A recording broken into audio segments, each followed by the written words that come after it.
ప్రియమైన సహోదరి సహోదరులకు రూత్ ప్రేయర్ ఫెలోషిప్ ద్వారా దేవుడు ఈ దినం అందిస్తున్న వాక్యము యెషయా గ్రంథము 64వ అధ్యాయము 3వ వచనము అండి.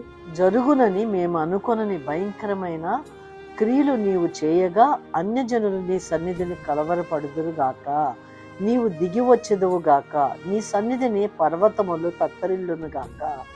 ఈ పరిస్థితుల్లో మనం జరుగుతాయని అనుకున్నటువంటి భయంకరమైనటువంటి పరిస్థితిలో మనం ఉన్నప్పుడు మన చుట్టూతో ఉన్న అన్ని జనులు ఆశ్చర్యపోయేటట్టుగా కలవరపడేలాగా ఆయనే మన కొరకు దిగి వచ్చి పర్వతములు కూడా తత్తరిల్లేటటువంటిది గగనమును చీల్చుకుని ఆయన వచ్చి మన జీవితంలో మనం ఎదుర్కొనే ప్రతి పరిస్థితి నుంచి విడిపిస్తాను అని ఈ దినమున వాగ్దానం చేస్తున్నారండి. దేవుని యొక్క ఆ దివ్య స్థితిని మనము తలంచుకుంటూ ఆయనకి కృతజ్ఞతాస్తుతులు చెల్లించుకుంటూ ఈ దినము దేవుని సన్నిధిలో మనము ఆయన కృపలో మనము జీవించుదుము గాక.